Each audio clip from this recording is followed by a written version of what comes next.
귀한 찬양 감사합니다. 저희 이제 말씀 읽기 전에 제가 간단하게 저에 관해서 간증을 하고자 합니다. 저희 교회 앞서서 저와 저희 가정을 지금까지 이끄시고 인도하신 주 예수 그리스도의 은혜와 하나님 아버지의 사랑에 진심으로 감사를 드립니다.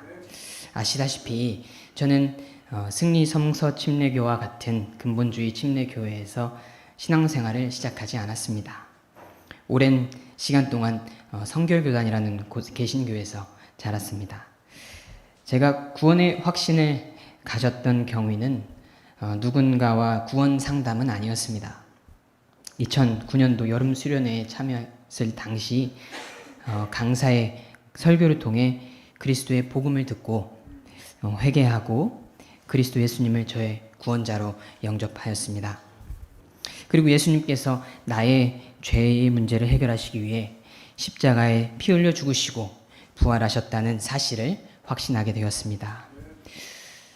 구원을 받은 후에 어떠한 삶을 살아가는 것이 주께 기쁨이 될 것인지 고민을 하였습니다. 여생을 어떻게 꾸려가는 것이 가장 가치 있는 일일까 생각하였고, 저는 하나님의 말씀과 주 예수 그리스도의 그 복음이 이 세상에서 가장 중요하다는 확신이 생겼습니다.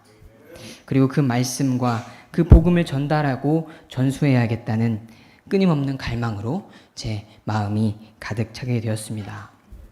이러한 지속적인 열망이 주의 부르심이라 저는 생각하고 확신했고, 저는 전임 사역자로 헌신하게 되었습니다. 그 이후로 여러 과정을 거쳐서 2023년 5월 21일 승리 성서 침례교회에서 침례를 받고 회원으로 섬기게 되었습니다. 또한 2024년 저희 친교회 신학교에 입학을 해서 사역자로 훈련받고 또 준비 중에 있습니다. 최근 저와 저희 가정이 걸어왔던 삶을 돌아보는 계기가 있었습니다.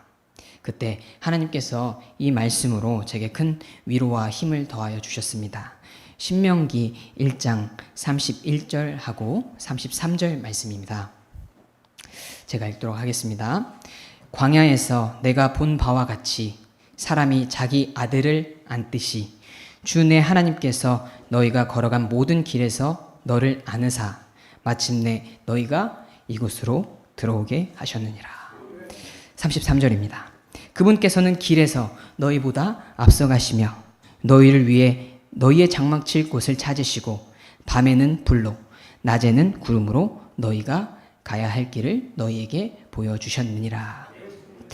하나님께서 이스라엘 백성을 안으시고 가야 할 길을 보여주신 것처럼 저를 그리고 저의 가정을 이끄셨고 지금도 이끄시며 앞으로도 인도하실 것이라는 확신을 주는 말씀이었습니다. 함께 하시고 길을 여시는 하나님께 감사를 드립니다. 더불어 저희 가정이 저희 이 교회에 잘 정착할 수 있도록 여러 가지 방면으로 열과 성을 다해 주신 목사님과 집사님들 그리고 형제 자매님들께 진심으로 감사의 인사를 드립니다. 네, 저희 이제 오늘 말씀 같이 함께 읽겠습니다. 네, 오늘 말씀은 빌립보서 1장 12절에서 21절 말씀입니다. 빌립보서 1장 12절에서 21절 말씀입니다. 제가 봉독하도록 하겠습니다. 그러나 형제들아, 내게 일어난 일들이 도리어 복음을 진전시키는 계기가 된 줄을 너희가 알기를 내가 원하노라. 그리하여 그리스도 안에서 내가 결박된 것이 온 궁궐안과 다른 모든 곳에 드러나게 되었고 주 안에 있는 형제들 중에 많은 이들이 내가 결박된 것으로 말미암아 확신을 갖게 되어 두려움 없이 더욱더 담대하게 말씀을 말하게 되었느니라. 참으로 어떤 이들은 심지어 시기와 다툼으로 그리스도를 선포하고 또한 어떤 이들은 선한 뜻으로 하나니 한 부류는 내가 결박된 것에 고통을 더할 줄로 생각하여 순전하지 않게 다툼으로 그리스도를 선포하나 다른 부류는 내가 복음을 변호하기 위해 세워진 줄 알고 사랑으로 하느니라. 그러면 무엇이냐? 그럼에도 불구하고 거칠애로 하든지 진실로 하든지 모든 방법으로 그리스도께서 선포되시나니 이로써 나는 그것을 기뻐하고 참으로 기뻐하리라. 이는 너희 기도와 예수 그리스도의 영께서 공급해 주심을 통해 나의 간절한 기대와 소망에 따라 이것이 나의 구원으로 바뀔 줄 내가 알기 때문이라. 나의 간절한 기대와 소망은 내가 어떤 일로도 수치를 당하지 아니하고 항상 그러하였듯이 지금도 온전히 담대하여 살든지 죽든지 내 몸 안에서 그리스도를 존귀하게 하는 것이니 이는 내게는 사는 것이 그리스도시요 죽는 것이 이득이기 때문이라. 우리 기도하겠습니다. 아버지, 절망 가득했던 이 땅에 유일한 소망이신 우리 주 예수 그리스도의 빛을 비춰주심을 감사드립니다. 그리스도의 복음으로 구원받아 참 자유에 이르게 하심을 진심으로 감사드립니다. 또한 우리 주 예수 그리스도의 교회, 승리교회를 세워주시고 바른 진리와 성경을 보수하게 하시며 그리스도의 복음이 전파되게 하심 진실로 감사드립니다. 오늘 함께 나눌 말씀을 위해 기도합니다. 저희 눈을 여사 주님의 말씀에서 나오는 놀라운 것들을 보게 하시고 주의 말씀으로 위로와 힘을 얻게 하여 주시기를 간절히 바랍니다. 우리 주 예수 그리스도의 이름으로 기도합니다. 아멘. 네, 자리에 앉아주시길 바랍니다. 네, 선교의 달을 맞이했습니다. 선교의 중심에는 그리스도 예수님의 그 복음과 그분의 말씀이 있습니다. 주께서는 마태복음 28장 19절에서 20절을 통해 우리에게 명령하십니다. 그러므로 너희는 가서 모든 민족을 가르치고 아버지와 아들과 성령의 이름으로 그들에게 침례를 주며 무엇이든지 내가 너희에게 명령한 모든 것을 그들에게 가르쳐 지키게 하라. 보라, 내가 세상의 끝까지 항상 너희와 함께 있느니라 하시니라. 아멘. 선교와 복음 전도는 당연히 교회와 성도의 사명이라는 사실을 분명히 알 수 있습니다. 저희 집에 아이들이 3명 있는 거 아시죠? 네, 3명 있습니다. 아이들을 양육하면서 제가 입에 달고 사는 말이 있더군요. 뭘 것 같습니까? 바른 자세로 해라. 바른 자세로 해라입니다. 바르게 앉아라. 바르게 말해라.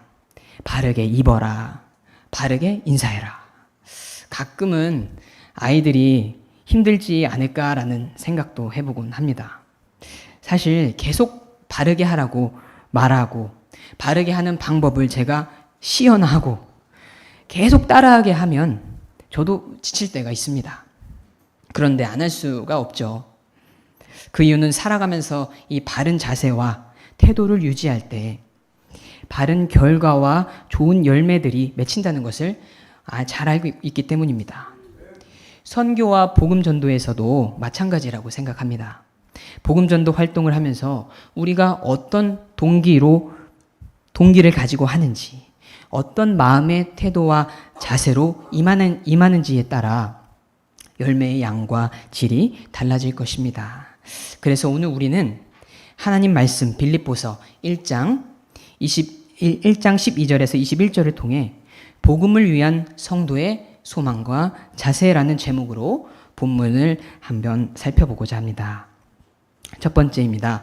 성도의 소망은 그리스도 예수님 안에 있다는 것입니다. 오늘 본문 19절에서 21절을 함께 같이 읽도록 하겠습니다. 이는 너희 기도와 예수 그리스도의 영께서 공급해 주심을 통해 나의 간절한 기대와 소망에 따라 이것이 나의 구원으로 바뀔 줄 내가 알기 때문이라. 나의 간절한 기대와 소망은 내가 어떤 일로도 수치를 당하지 아니하고 항상 그러하였듯이 지금도 온전히 담대하여 살든지 죽든지 내 몸 안에서 그리스도를 존귀하게 하는 것이니 이는 내게는 사는 것이 그리스도시요 죽는 것이 이득이기 때문이라. 아멘. 우리에게 익숙한 사도 바울의 고백입니다. 이 고백은 그리스도 예수님 안에서 발견한 바울의 간절한 소망입니다. 지금 하나님께서는 그의 절절한 고백을 통해 우리에게 말씀하고 계십니다. 19절에서 바울 사도는 성도들의 기도, 예수 그리스도의 영의 공급, 나의 간절한 기대와 소망에 따라 이것이 나의 구원으로 바뀔 줄 안다 라고 말합니다. 우리가 생각해 보고자 하는 것은 나의 구원의 의미입니다. 이것이 나의 구원으로 바뀐다고 바울은 말하고 있습니다. 이것이 지칭하는 것은 바울이 당한 현재의 결박과 고난을 가리킵니다. 즉, 바울은 빌립보 성도들의 기도, 성령님의 도우심, 그리고 자신의 간절한 기대와 소망을 통해 현재의 결박과 고난이 나의 구원으로 바뀐다는 것이죠. 그러면 이제 바울의 결박과 고난을 그의 구원으로 바뀌게 하는 나의 간절한 기대와 소망을 20절에서 확인해 보겠습니다. 나의 간절한 기대와 소망은 내가 어떤 일로도 수치를 당하지 아니하고 항상 그러하였듯이 지금도 온전히 담대하여 살든지 죽든지 내 몸 안에서 그리스도를 존귀하게 하는 것이니, 바울은 하나님 앞에서 수치 당하는 것을 원하지 않았습니다. 하나님 앞에 부끄럽게 서는 것을 원하지 않았습니다. 바울은 힘든 상황 가운데서도 두려움과 낙담이 아닌 담대하기를 원하였습니다. 더 나아가 바울은 생사의 문제를 떠나 어떠한 상황에서도 자신을 통해 그리스도가 존귀하게 되기를 진실로 바랬다는 것을 우리가 알 수 있습니다. 이러한 바울의 소망의 고백을 생각해 보았을 때 이 나의 구원은 죄사함과 영존하는 생명에 관한 것도 아니고 감옥에서 석방되는 단순한 상황 변화도 아니었던 것으로 보입니다. 나의 구원의 초점은 하나님 앞에서 신실하고 담대하게 어떠한 결과가 도출되든지 그리스도를 무엇보다 가장 높이겠다는 영적 승리에 맞춰져 있었습니다. 다시 말하면 바울이 간절한 기대와 소망을 가짐으로써 현재의 결박과 고난 속에서 영적으로 승리할 것을 알고 있었다는 것입니다. 이 바울의 고백은 참 놀랍습니다. 곱씹으면 곱씹을수록 가슴이 뜨거워지고 벅찬 감동을 줍니다. 그가 마주한 현실을 보면 더욱 그렇게 느껴집니다. 그리스도의 그 복음의 전파라는 가장 선하고 가장 가치 있는 일을 하면서 하나님의 사역을 한다고 하면서 부귀영화를 누리기는커녕 보십시오. 그는 지금 죄수가 되었습니다. 그의 눈앞에 죽음이 도사리고 있습니다. 생사기로에 서 있는 바울의 우리가 보고 있습니다. 어떠한 희망도 그가 마주한 상황에서 찾을 수가 없습니다. 그럼에도 불구하고 바울은 20절에서 자신의 간절한 기대와 소망을 말하고 있습니다. 제가 생각하기에 바울이 처한 상황은 한숨만 가득하고 크나큰 좌절을 경험할 것 같은데, 도대체 사도 바울은 그러한 상황에서 어떻게 이러한 진흙 속의 보석과 같은 고백을 할 수 있을까 생각해 봅니다. 21절에서 그 근거를 찾게 됩니다. 내게는 사는 것이 그리스도시요 죽는 것이 이득이기 때문이라. 사도 바울은 사는 것이 그리스도라고 고백하는데 그 의미는 무엇일까요? 이는 성도와 그리스도 예수님과의 연합을 말합니다. 죄인이 그리스도의 그 복음을 듣고 회개하며 그분을 전심으로 믿고 영접하는 그 순간 성령님으로부터 다시 태어나게 됩니다. 또한 그리스도께서 그 사람 안에 거하며 그 또한 그리스도 안에 거하는 연합이 일어납니다. 말씀 한 구절 같이 함께 찾아보겠습니다. 요한일서 4장 13절에서 15절 말씀입니다. 요한일서 4장 13절에서 15절입니다. 네, 같이 읽겠습니다. 그분께서 자신의 영으로부터 우리에게 주셨으므로 이것에 의해 우리가 그분 안에 거하고 있음과 그분께서 우리 안에 거하고 계심을 우리가 아느니라. 아버지께서 아들을 보내사 세상의 구원자가 되게 하신 것을 우리가 보았고 증언하노니 예수님께서 하나님의 아들이심을 시인하는 자가 누구든지 하나님께서 그 안에 거하시고 그도 하나님 안에 거하느니라. 성도님들, 우리가 어디에 있습니까? 그리스도 안에 있습니다. 그리스도께서는 어디 계십니까? 바로 우리 안에 계십니다. 고린도후서 5장 17절 말씀입니다. 그러므로 누구든지 그리스도 안에 있으면 그는 새로운 창조물이라. 옛 것들은 지나갔으니 보라, 모든 것이 새롭게 되었도다. 이 그리스도 안에 있다라는 것은 단지 교회에 출석하는 외적인 모습이 아닙니다. 예수 그리스도를 영접하고 그분과 연합된 존재, 그분의 생명이 내 안에 들어온 상태를 말하는 것이죠. 바울은 자신이 그리스도 예수님 안에, 그분께서 자신 안에 사신다는 사실을 명백히 이해했습니다. 그렇기에 그의 입에서 사는 것이 그리스도라는 아름다운 고백이 흘러나올 수 있었습니다. 이 고백에 이어 그는 죽는 것이 이득이라고 말합니다. 세상 대부분의 사람들은 죽음을 두려워합니다. 죽음이라는 그 하나님의 섭리를 어떻게든 피해보려고 애를 쓰죠. 그러나 바울의 고백은 어떻습니까? 이 세상의 통념에 반하는 생각을 하고 있습니다. 세상은 죽음을 두려워하고 마주하기 싫어하지만 성도에게의 죽음은 이득이라는 것입니다. 심지어 그는 우리가 지금 다루고 있는 빌립보서 1장 23절에서 이렇게 말하고 있습니다. 떠나는 것이 훨씬 좋다. 죽는 것이 훨씬 좋다라는 것이죠. 성도님들, 우리에게 죽음은 소망입니다. 주님께서 죽음의 그 소망에 대해 우리에게 또한 말씀을 주셨습니다. 한 번 더 찾아보겠습니다. 데살로니가 전서 4장 14절에서 17절 말씀입니다.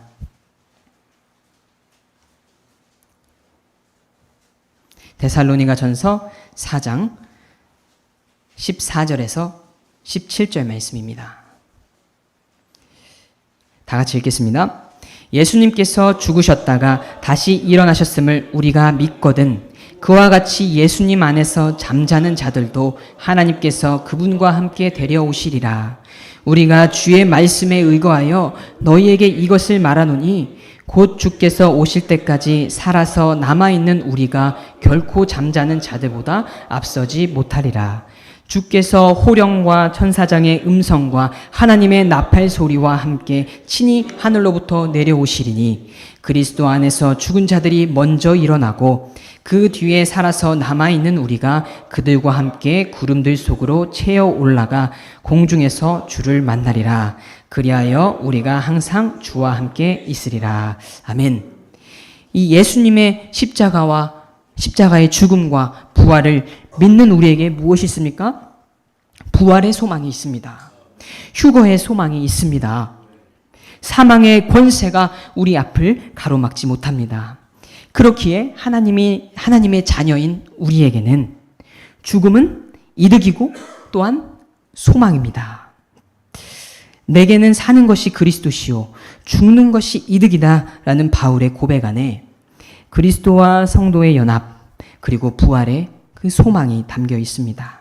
그리고 이 사실 위에 나의 간절한 기대와 소망은 내가 어떤 일로도 수치를 당하지 아니하고 항상 그러하였듯이 지금도 온전히 담대하여 살든지 죽든지 내 몸 안에서 그리스도를 존귀하게 하는 것이라는 고백이 나왔고 지금 우리에게 전달되고 있습니다. 여러분, 복음을 위해 사는 성도들의 기대는 어디 있습니까? 소망은 어디에 있습니까? 세상의 것들입니까? 아니면 주변 사람들입니까? 아닙니다. 바로 그리스도 안에 있습니다. 그분께 소망을 두고 소망을 찾는다면 우리가 하는 복음 전도와 이 선교 사역이 하나님 앞에 부끄럽지 않을 것입니다. 두려움은 사라지고 담대함으로 채워질 것입니다. 우리의 삶을 들여 그리스도가 존귀하게 되는 역사가 일어날 줄을 믿습니다. 성도 여러분, 바울처럼 우리 주 예수 그리스도 안에서 소망을 발견하시기를 바랍니다. 그리하여 살아도 주를 위해 살고 죽어도 주를 위해 죽나니 그러므로 살든지 죽든지 우리는 주의 것이라 라는 바울의 이 고백이 또한 우리의 고백이 되기를 진심으로 염원합니다. 복음을 위해 사는 성도의 자세는 어떠해야 하는가? 두 번째, 고난에 대한 이해입니다. 성도의 고난을 통하여 복음의 진전을 이루어 가시는 하나님을 본문에서 보게 됩니다. 오늘 본문 12절에서 14절입니다. 함께 읽겠습니다. 오늘 본문 12절에서 14절 말씀입니다. 그러나 형제들아, 내게 일어난 일들이 도리어 복음을 진전시키는 계기가 된 줄을 너희가 알기를 내가 원하노라. 그리하여 그리스도 안에서 내가 결박된 것이 온 궁궐 안과 다른 모든 곳에 드러나게 되었고, 주 안에 있는 형제들 중에 많은 이들이 내가 결박된 것으로 말미암아 확신을 갖게 되어 두려움 없이 더욱더 담대하게 말씀을 말하게 되었느니라. 아멘. 12절에서 바울은 알기를 원한다고 말합니다. 자, 무엇을 알기를 원합니까?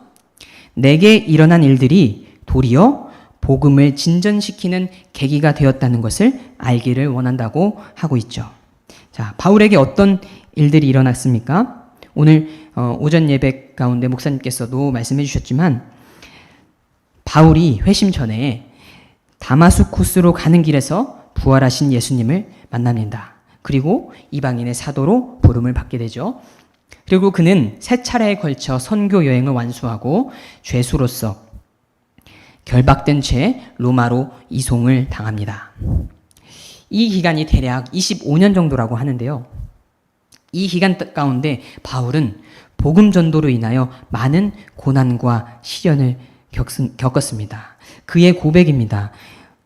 고린도후서 11장 23절에서 27절 말씀인데요. 제가 읽겠습니다.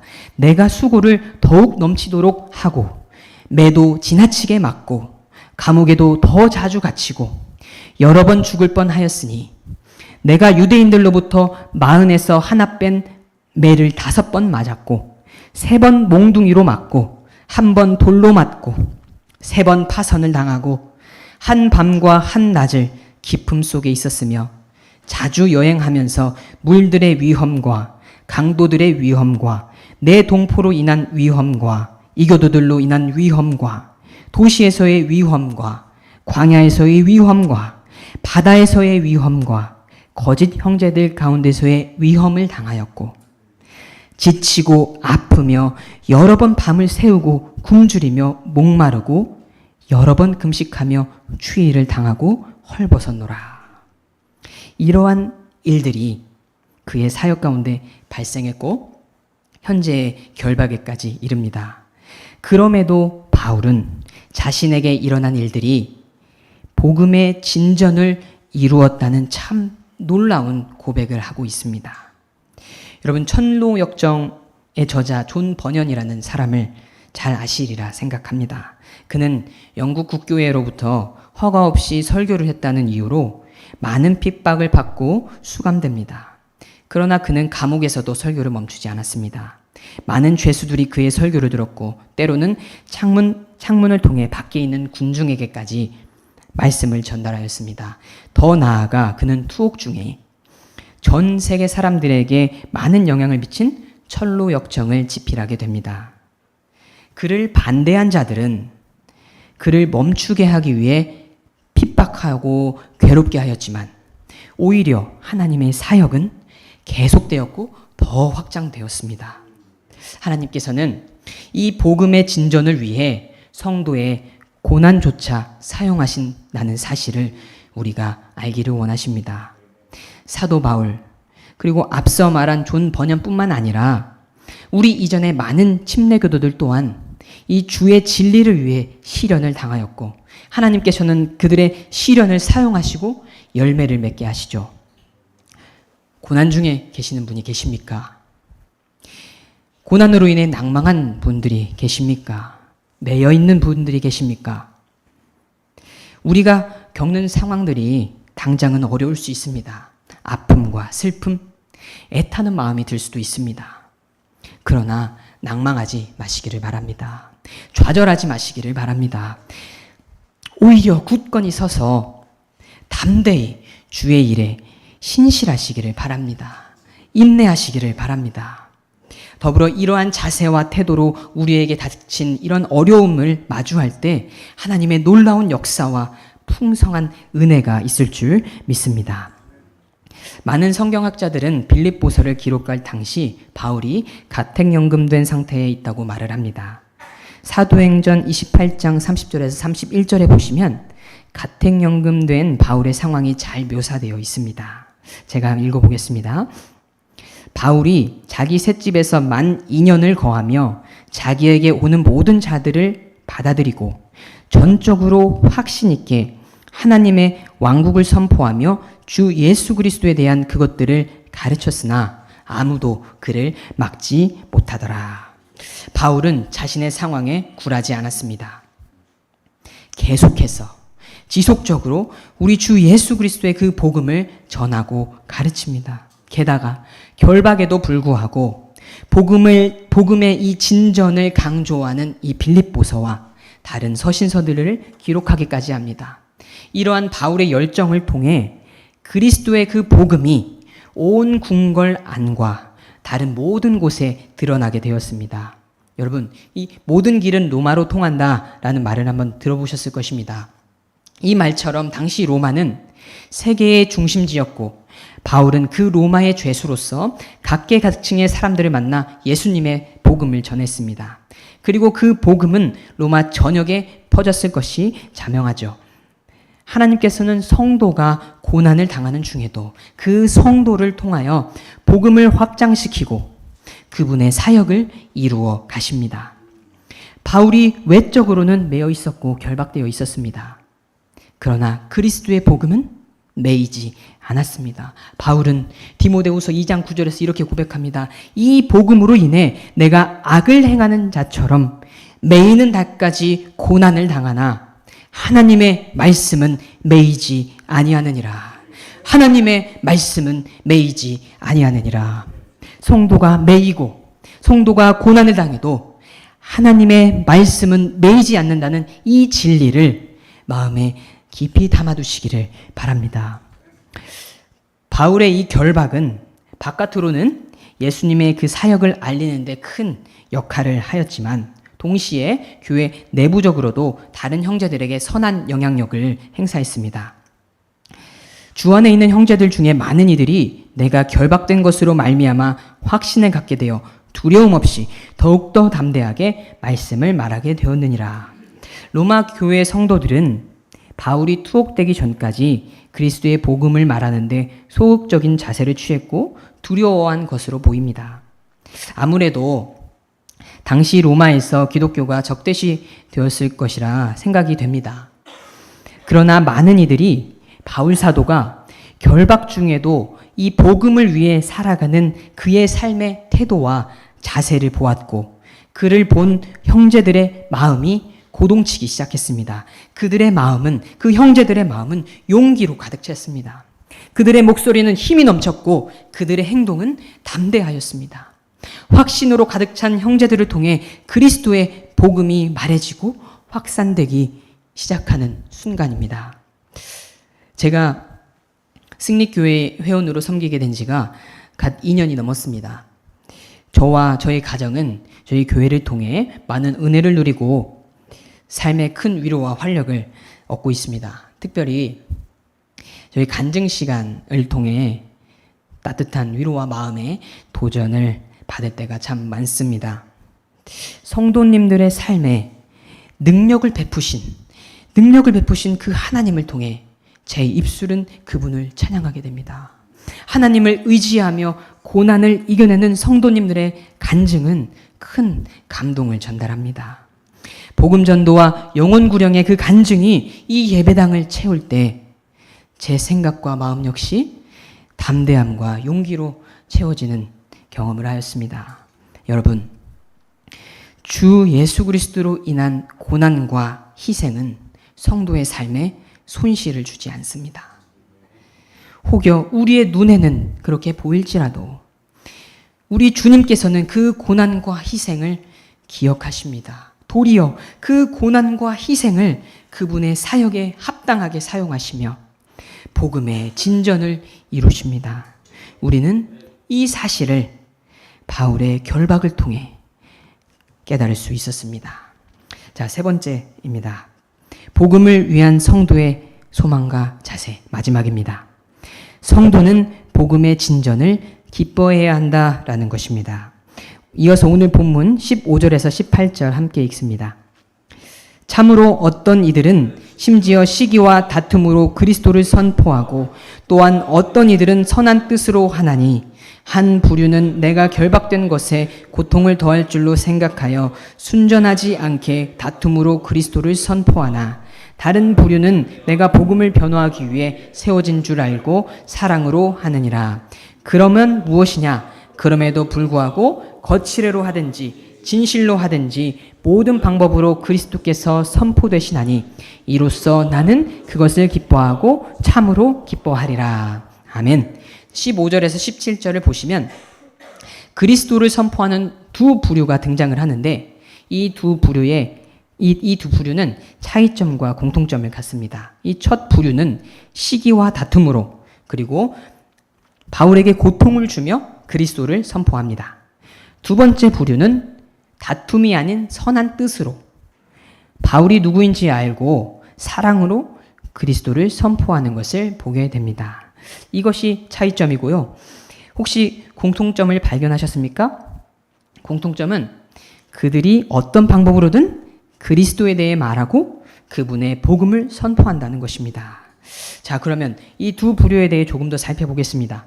어떤 이들은 첫 부류의 사람들이 유대 지도자들이나 혹은 율법주의자들이라 말을 하곤 합니다. 그러나 그렇지 않은 것으로 보입니다. 율법주의자들은 그리스도를 선포하지 않습니다.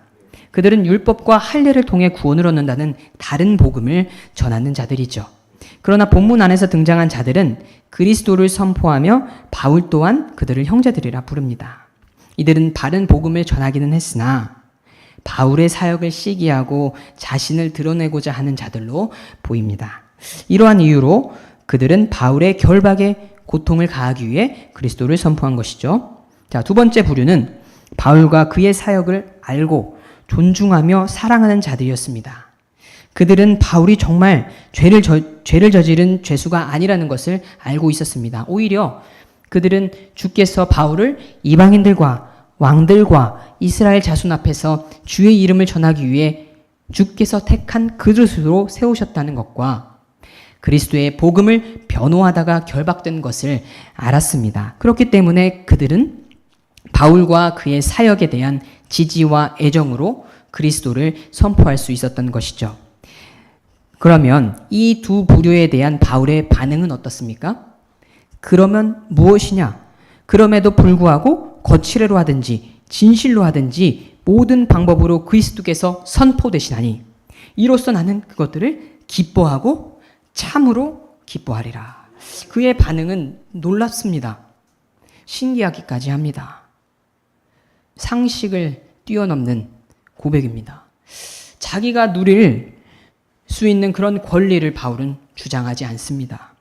자존심을 내세우지도 않습니다. 자신을 비판하고 깎아내리는 그 위선적인 형제들의 존재에도 바울은 분노에 휩싸이지 않습니다. 그는 기뻐합니다. 참으로 기뻐합니다. 단순히 그리스도께서 선포되는 것 그 자체를 참으로 기뻐하는 바울입니다. 자, 앞서 말씀드렸다시피 그에게는 간절한 기대와 소망이 있었습니다. 다시 한번 제가 읽겠습니다. 나의 간절한 기대와 소망은 내가 어떤 일로도 수치를 당하지 아니하고 항상 그러하였듯이 지금도 온전히 담대하여 살든지 죽든지 내 몸 안에서 그리스도를 존귀하게 하는 것이니 사는 것이 그리스도, 죽는 것도 이득이라 말하는 바울은 살든지 죽든지 자기 몸에서 그리스도가 존귀하게 되는 것을 간절히 원했기에 기뻐할 수 있었습니다. 참으로 기뻐할 수 있었습니다. 이 소망을 가진 자에게 감옥으로부터 석방이 중요한 것이 아니었습니다. 자신의 평판이 중요한 것이 아니었습니다. 자기의 모든 것을 가지고 그리스도를 존귀케 하고자 하는 결박된 바울의 그 초점은 자신에게 일어나는 일이 아니라 복음의 확산에 맞추어져 있었습니다. 그리스도께 소망을 두고 그 결박된 상태에서도 불구하고 복음의 진전에 온 힘을 당한 바울은 낭망하지 않습니다. 불평하지도 않았습니다. 도리어 기뻐합니다. 참으로 기뻐합니다. 그리스도께서 선포될 때에 바울이 기뻐한다는 것을 지금 우리가 목도하고 있습니다. 또한 그는 그리스도를 위해 결박을 마다하지 않았고 죽음을 각오하였으며 자기 생명을 귀하게 여기지도 않았습니다. 그리스도가 누구입니까? 도대체 그분이 누구이시기에 어떤 분이시길래 바울은 생사의 기로에서도 기뻐할 수 있다는 말입니까? 그리스도는 성육신하신 예수님이십니다. 창조주 하나님께서 처녀 탄생을 통해 육신의 몸으로 오신 예수님이십니다. 말씀이 육신이 되어 우리 가운데 거하심에 우리가 그분의 영광을 보니 아버지의 독생하신 분의 영광이요 은혜와 진리가 충만하더라. 그 하나님이신 예수님께서 이 땅에 그리스도로, 이 땅에 구원자로 오셨습니다. 하나님께서는 모든 사람이 죄를 지어 하나님의 영광에 이르지 못하고 말씀하십니다. 의인이 단 한 사람도 없다고 말하십니다. 그 의가 없는 죄인은 그 죄인의 하나님의 심판, 진노, 형벌, 그리고 사망입니다. 소망이라는 단어는 죄인의 사전에 존재하지 않았습니다. 단지 죄인은 절망 가운데 삶을 연명하는 그런 존재입니다. 그러나 하나님께서는 절망 가운데 빠진 이 죄인들을 사랑하셔서 그들을 구원하고자 하셨습니다. 그 방법은 우리의 구원자 예수님을 이 땅에 보내셔서 그분을 화해 헌물로 삼으시고 십자가의 구속사역을 성취하는 것이었죠. 저희 함께 요한일서 4장 10절 찾아보겠습니다. 요한일서 4장 10절입니다.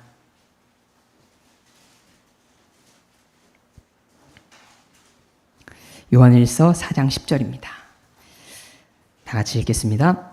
우리가 하나님을 사랑한 것이 아니라 그분께서 우리를 사랑하사 자신의 아들을 보내셔서 우리 죄들로 인한 화해 헌물이 되게 하신 것, 여기에 사랑이 있느니라.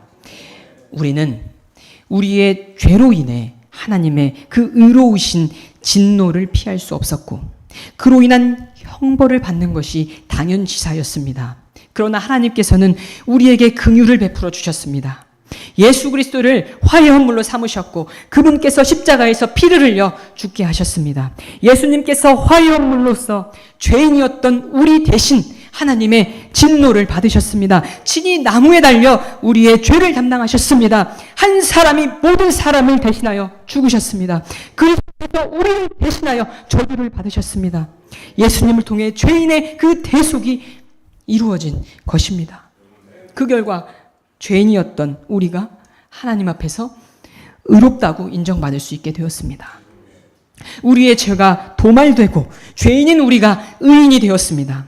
새로운 신분으로 완전히 바뀌었습니다. 예수님처럼 하나님 앞에 설 수 있는 담대함을 얻었습니다. 우리가 다시는 죄로 인하여 하나님의 진노의 형벌을 받지 않게 되었습니다. 구원받은 하나님의 의로운 자녀가 된 것입니다. 이 얼마나 기쁜 소식입니까? 얼마나 놀라운 하나님의 은혜입니까? 예수 그리스도의 그 십자가의 죽음과 부활, 그리고 그 구원보다 이 세상에 위대한 일이 어디 있겠단 말입니까?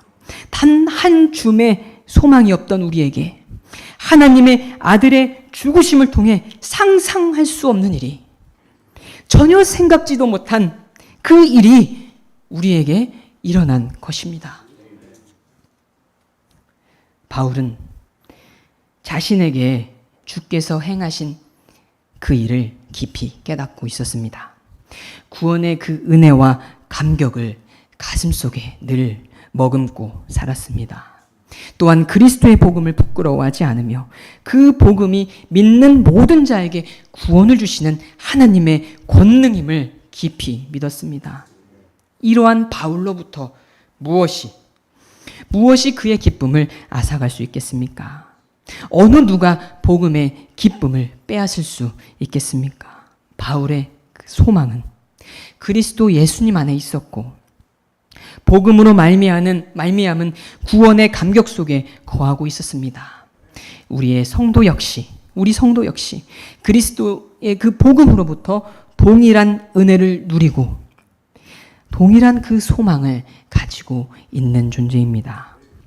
그렇기에 우리도 바울과 같이 주를 위해 헌신하는 삶을 살 수 있는 그러한 존재입니다. 삶의 풍파가 몰아쳐도 말로 표현할 수 없는 하나님의 그 사랑을 보여주신 아버지 하나님과 십자가에서 피 흘리고 죽으신 아들 예수님을 기억할 때 넉넉히 감당할 수 있을 뿐만 아니라 진심으로 기뻐할 수 있을 것이라 믿습니다.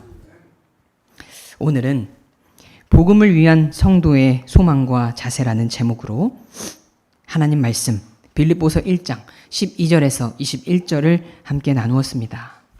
바울의 간절한 기대와 소망, 고난을 통해서 복음의 진전을 이루시는 하나님, 그리고 그리스도 예수님의 능력의 복음의 선포와 복음의 확산을 참으로 기뻐하는 바울을 보았습니다.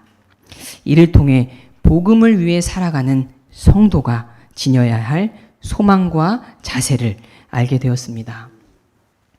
살든지 죽든지 그리스도를 존귀하게 하겠다는 소망을 지닌 성도, 그 소망을 가지고 고난을 마주하는 성도, 또한 그 가운데서 복음의 진전을 이루고 진실로 기뻐하는 성도, 복음을 위해 살아가는 성도가 되기를 기원합니다. 네, 함께 기도하겠습니다.